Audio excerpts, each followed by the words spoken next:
Hello everyone, welcome back to my channel. কেমন আছো সবাই? আশা করছি সবাই ভালো আছো, আমিও ভালোই আছি। আজকে আবারও একটা নতুন রেসিপি নিয়ে তোমাদের সামনে চলে এসেছি। দেখতেই পাচ্ছ পাস্তা নিয়েছি, এখানে 1 বাটি মতো পাস্তা নিয়েছি। বাজারে কিন্তু বিভিন্ন আকৃতির পাস্তা পাওয়া যায়, আমি কিন্তু এই স্প্রিংয়ের মতো দেখতে এই পাস্তাটা নিয়েছি। যেহেতু পাস্তাটা একটু লম্বা আকারের, সেই জন্য আমি সবজিগুলোকেও সেইভাবেই কিন্তু কেটে নিয়েছি। এখানে নিয়েছি একটা গাজর, একটা আলু, একটা ক্যাপসিকাম, একটা পেঁয়াজ।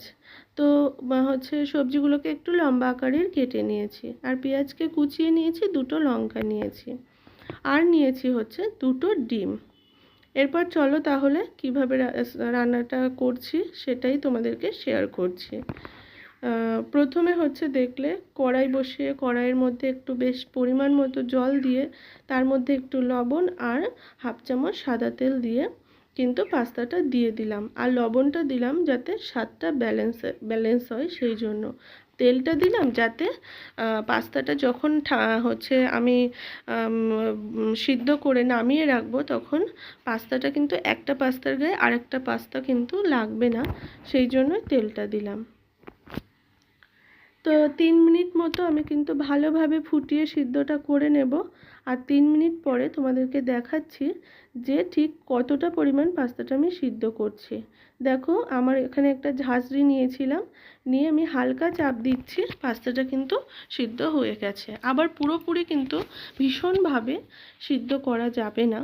তো পাস্তাটা কিন্তু সিদ্ধ হয়ে গেছে। আর আমি একটা ছোট গামলিতে নামিয়ে তার মধ্যে রুম টেম্পারেচারে থাকা যে জল, সেই জল দিয়ে পাস্তাটাকে আরেকবার করে আমি ধুয়ে জল ছড়িয়ে নিয়ে নিয়েছি।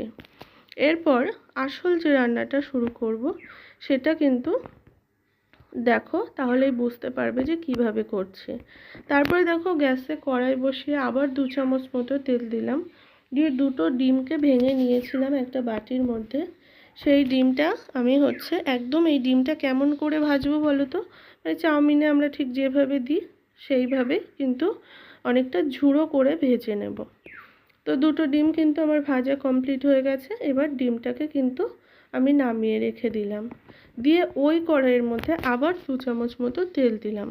আর এই রেসিপিতে কিন্তু খুব বেশি তেলের প্রয়োজন হয় না।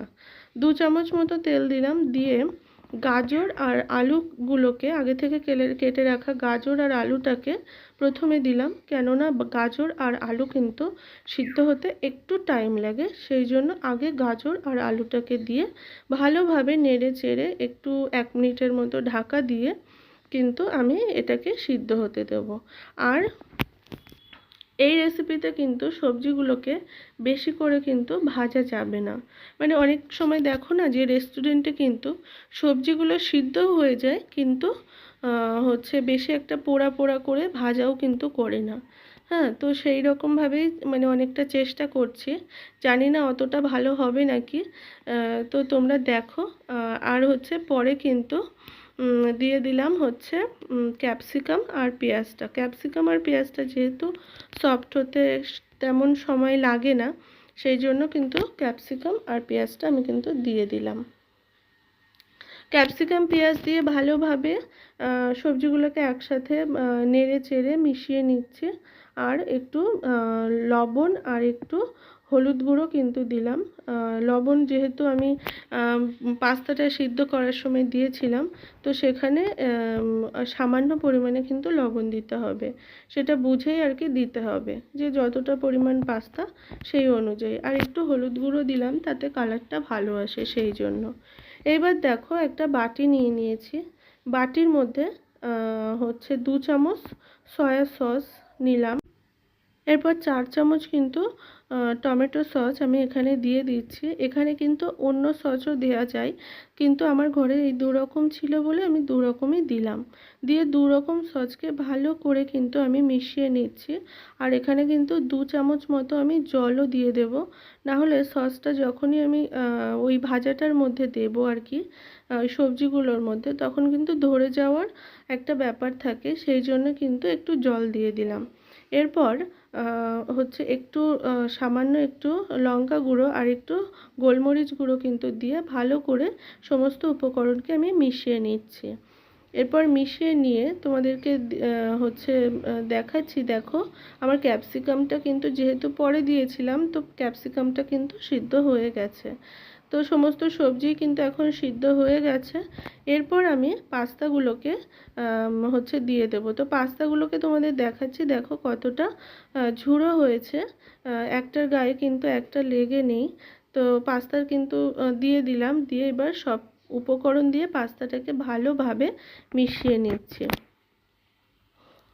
আর পাস্তাটা দিয়ে কিন্তু খুব বেশি মানে ভালোভাবে মিশিয়ে নিলেই কিন্তু একদম রেডি হয়ে যাবে আমার আজকে এই পাস্তা মানে রেসিপিটা একদমই সার্ভের জন্য কিন্তু একদম রেডি হয়ে যাবে।